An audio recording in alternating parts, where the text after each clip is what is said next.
मेरी 5 बेटियां थी। कुछ दिन बाद फिर से मैं प्रेग्नेंट हो गई। मेरे पति मुंबई जाने लगे। मेरे पति को बेटे चाहिए थे, तो उन्होंने कहा कि अगर इस बार बेटी हुई तो उसे जिंदा दफन कर देना, और अगर बेटा हुआ तो उसे रख लेना। बेटी पैदा हुई तो मैंने एक गरीब औरत को दे दी। 18 साल बाद पति वापस आए तो गरीब औरत के साथ खूबसूरत लड़की को देखकर उस पर आशिक हो गए, और उसी रात उस लड़की के साथ 5 बेटियों की माँ होना कोई मामूली बात नहीं होती। सबसे ज़्यादा मुश्किल तो तब बढ़ती है जब पति ही बेटियों से नफरत करता है। पहली बेटी पैदा हुई तो ससुराल वालों ने झूठे मुंह मुबारकबाद भी नहीं दी थी, मगर एक के बाद एक बेटियां की पैदाइश से ससुराल वालों ने मेरा जीना मुश्किल कर दिया था। शायद जिस गांव में मैं रहती थी वहाँ पर एक औरत को तभी सम्मान तभी दिया जाता है जब वह बेटियों के साथ साथ बेटों की माँ भी बने। जब मेरे यहाँ 5वीं बेटी पैदा हुई तो पति ने उस बेटी को देखना भी गवारा न किया। नंद और सास मुझे अस्पताल में अकेला छोड़कर वापस आ गई। जब तबीयत कुछ ठीक हुई तो अपनी फूल सी बेटी लेकर मैं खुद ही घर की तरफ बढ़ी। जब मैं अस्पताल से बाहर निकली तो एक गरीब औरत बाहर बैठी थी। मुझे देखकर खुश हुई और उस बच्ची को मांगने लगी।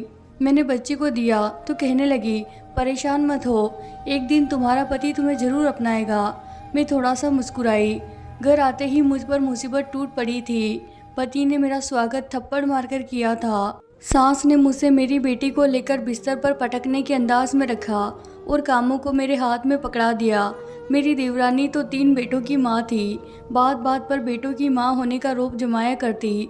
मैं खामोशी से सब्र का घूंट पीती रही। जिंदगी गुजरने लगी। मेरी बच्चियों को बाप और दादी का प्यार कभी नहीं मिला। अक्सर मैं सोचा करती कि बेटियां भी तो भगवान की बनाई हुई होती हैं। सब कुछ भगवान के हाथ में होता है। जिसे चाहे बेटा दे, जिसे चाहे बेटी दे, फिर क्यों इसका कसूरवार एक औरत को ही ठहराया जाता है। धीरे धीरे समय बीतता गया और मैं एक बार फिर से प्रेग्नेंट हो गई। 4 बेटियों के बाद अब मेरी यही राय थी कि अब मुझे भगवान बेटा दे दे, ताकि इस बार मैं सास और पति के भरोसे पर खरी उतर सकूं। समय जैसे जैसे गुजर रहा था मेरा डर बढ़ते चला जा रहा था, और मेरे पति मुंबई में काम करते थे। इस बार तो उसने साफ साफ कह दिया था कि अगर इस बार भी तुमने बच्ची को जन्म दिया तो मैं तुम्हें तलाक दे दूंगा। उनकी इस धमकी से मेरा शरीर कांपने लगा था। मैं पूरा दिन रोती रहती और भगवान से प्रार्थना करती रहती, पर शायद मेरी मुसीबतें अब ख़त्म नहीं हुई थी। उस रात जब अस्पताल में मुझे होश आया तो नर्स मेरे सर के पास खड़ी थी। मुझे होश आता देखकर मुस्कुराते हुए बोली, मुबारक हो, आपने एक प्यारी सी बेटी को जन्म दिया है। उसके यह शब्दों से मैं सदमे में जा चुकी थी। मेरी आंखों से आंसू बह रहे थे। एक बार फिर मैं और मेरी बेटी एक खतरनाक पाप की सजा भुगतने वाले थे। मेरा दिल चाहा कि मेरी सांसें वहीं रुक जाए और मैं इस मुसीबत से बच जाऊं, मगर यह मुमकिन नहीं था।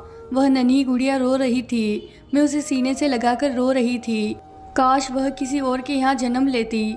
यहाँ बेटे की सूरत मेरी गोद में डाल दी जाती, लेकिन मैं भगवान की राय में राजी थी। यह 5 फूल मुझे मेरी जान से भी बढ़कर थे, मगर अब मैं पति और सांस से तंग आ चुकी थी।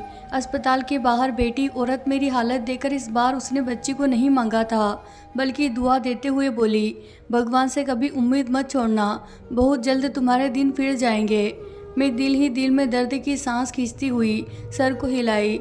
रात के 10:30 बज चुके थे जब मैं रिक्शे में बैठकर अकेली घर तक पहुंची थी। मेरा शरीर कांप रहा था। मैं हिम्मत करके दरवाजे पर आई। 1 बार 2 बार, यहाँ तक कि 1 घंटा गुजर चुका था, मगर किसी ने आकर दरवाजा नहीं खोला। अंदर से मेरी बेटियों के रोने की आवाज़ें आ रही थी। अंधेरा हो चुका था, मगर किसी ने भी दरवाज़ा नहीं खोला। मैं दरवाजे से टेक लगाए बेटी रो रही थी। आधी रात को मुझे दरवाज़ा खुलने की आवाज़ आई। मैं झट से उठकर खड़ी हो गई। दरवाज़ा मेरी बड़ी बेटी ने खोला था। मैं फ़ौरन अंदर आ गई और उससे लिपट कर रोने लगी। मेरे न होने पर उन 5 ने ना जाने कौन कौन से जुल्म बर्दाश्त किए होंगे। मेरा पति बेखबर सो रहा था। मैं भी खामोशी से अपनी छठी बेटी के साथ कमरे में जाकर सो गई। कमजोरी और थकान से मैं जल्दी गहरी नींद में सो गई। मेरी आंख तब खुली जब मेरे पति राजेश ने मुझे मेरे बालों से पकड़कर उठाया था। मैं पहली बार उसका गुस्सा देखी थी। मुझे डर लगने लगा था। ऐसा लगता जैसे मुझे जान से ही मार देगा। राजेश मुझे घसीटता हुआ कमरे से बाहर ले गया। मेरी बेटियां यह देखकर रोने लगी, जबकि सास उन्हें डांटकर चुप करवाने लगी। मेरा पति बोला, किसके कहने से तू इस घर में दाखिल हुई है? मेरे घर के दरवाजे अब तुम्हारे लिए बंद हो चुके हैं। अपनी बेटियों को लो और मेरे घर से निकल जाओ। सास भी मेरी बेटियों को धक्के देकर घर से निकालने लगी। मैं हाथ जोड़कर उनके कदमों में गिर गई। यह घर ही मेरा सब कुछ था। मैं 6 बेटियों को लेकर आखिर कहाँ जाती? मेरा पति घर से निकाल चुका था। मैं बेटियों के साथ वहीं दरवाजे पर बैठी रो रही थी कि तभी मुझे सास के चिल्लाने की आवाज़ आई और फिर मेरे पति की आवाज़ सुनकर मुझे कुछ दुर्घटना का एहसास हुआ। मेरी सास पाँव फिसलने से गिर चुकी थी और उनका सर किसी चीज़ से लगकर फट चुका था। मेरा पति हड़बड़ा कर रोते हुए उन्हें डॉक्टर के पास ले जाने लगा, मगर कुछ देर बाद ही बहुत बुरी खबर मिली कि सास के सर पर गहरी चोट लगने की वजह से मृत्यु हो चुकी है। भले ही मेरे पति ने मेरे और मेरी बेटियों के साथ अच्छा नहीं किया था, मगर उस वक्त उन्हें तकलीफ में देखकर मैं उनका गम बांटने लगी। रिश्तेदार दूर दूर से हमारे यहाँ सास को देखने के लिए आ रहे थे, इसीलिए पति ने मुझसे दोबारा घर से जाने की बात नहीं की थी।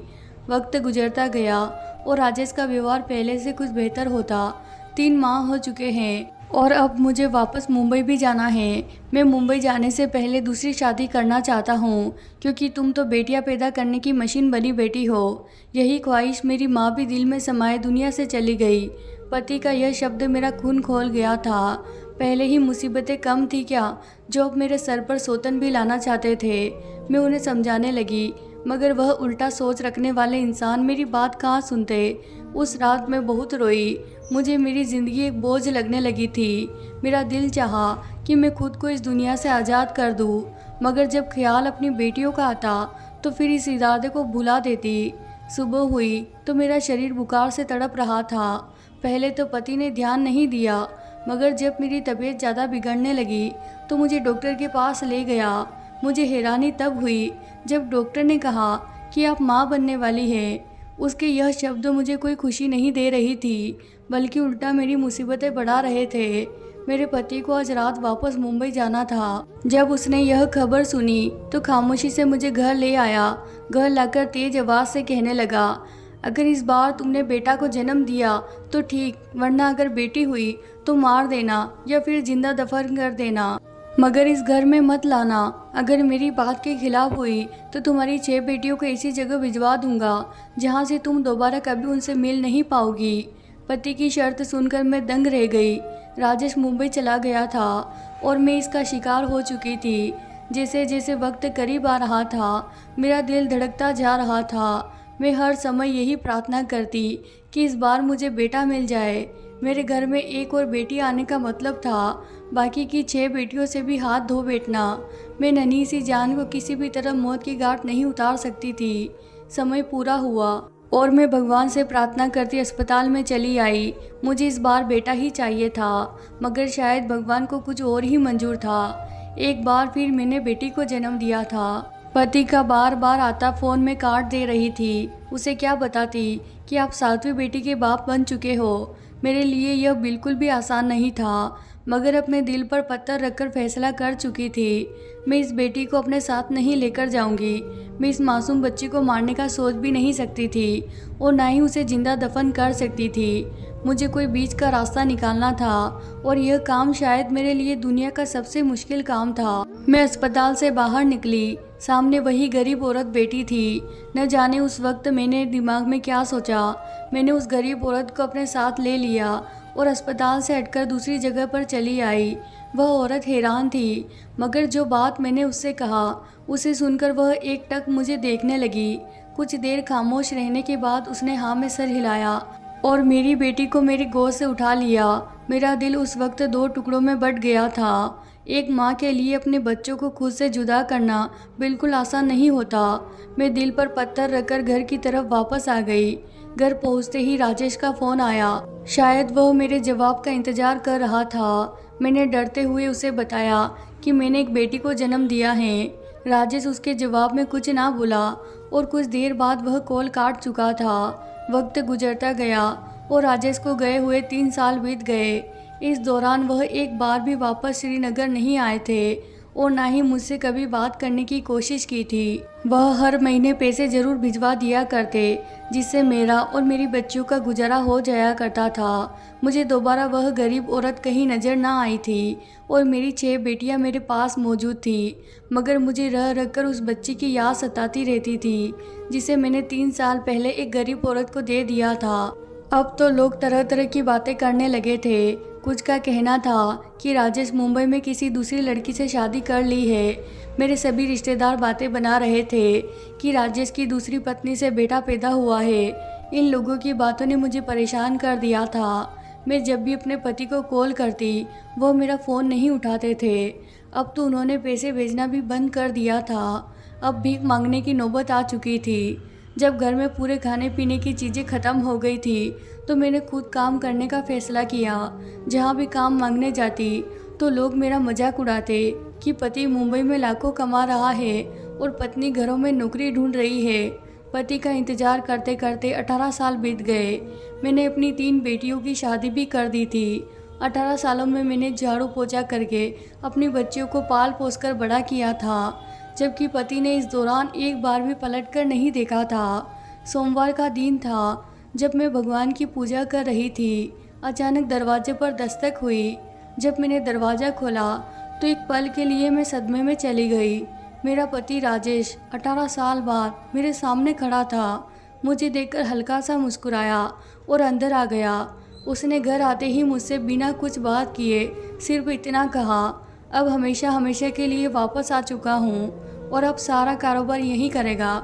मुझे तो हैरत तब हुई जब उसने कहा कि वह पिछले 2 महीने से कश्मीर में ही आया हुआ था। मैं खामोशी से उसकी बातें सुन रही थी। वह अपने बैग से कपड़े निकालकर फ्रेश होने चला गया था। 18 सालों में मुझे राजेश के बिना जीने की आदत हो चुकी थी, मगर तकलीफ तो तब हुई जब उसने आकर एक बार भी अपनी बेटियों के बारे में ना पूछा और ना ही मुझसे यह पूछा कि इन 18 सालों में मैंने कैसे अपना और उनका पेट भरा। शायद यहाँ भी मुझे ही सब्र करना था। राजेश बाहर निकला और कुछ ऐसा शब्द बोला, उसे सुनकर मेरी सांस रुक गई थी। वह कहने लगा कि मैं एक लड़की को पसंद कर चुका हूँ, उसका नाम पूजा है। अगले सोमवार को उसका पूजा के साथ विवाह है। वह मुझे बताकर दोबारा घर से जा चुका था।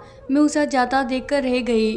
क्या कोई इस हद तक भी लापरवाह हो सकता है? उसकी बेटियां उसकी मोहब्बत के लिए तरस रही थी, मगर उसे कोई परवाह नहीं थी। सोमवार का दिन भी आ चुका था। घर को दुल्हन की तरह सजा दिया गया था। मेरी बेटियां खामोशी से एक कमरे में छुपकर बैठ गई थी। उन्हें इस शादी से कोई दिलचस्पी नहीं थी। राजेश बहुत खुश था। मुझे बताने लगा कि पूजा अपनी माँ के साथ यहीं आ रही है, यहीं पर उसका विवाह होगा और फिर अगले ही हफ्ते में पूजा के साथ वापस मुंबई चला जाऊंगा। मेरा सब्र का घूंट खत्म हो चुका था, लेकिन मेरा चुप रहना मेरा बेहतरीन जवाब था। मैं खामोशी से इस महफिल से दूर जाकर अपने हमेशा के कामों में लग गई। मैं बहुत मुश्किल से अपने आंसू को रोक रही थी। दोनों माँ बेटी हमारे घर में आ चुकी थी। विवाह शुरू होने में कुछ ही देर बाकी था। जब राजेश ने मुझे ठंडा पानी लाने को कहा, मैं खामोशी से सर झुकाकर जब उसके कमरे में गई तो वह लड़की सामने बैठी थी जिससे राजेश का विवाह होने वाला था। उसे देखकर मेरे पैरों तले से ज़मीन निकल गई थी। उस लड़की की उम्र 17-18 साल थी, जो अपने नज़रों से बार बार मुझे देख रही थी, जबकि वहीं दूसरी तरफ मेरा पति उस लड़की की माँ को पैसा पकड़ाता हुआ ना जाने क्या बातें कर रहा था।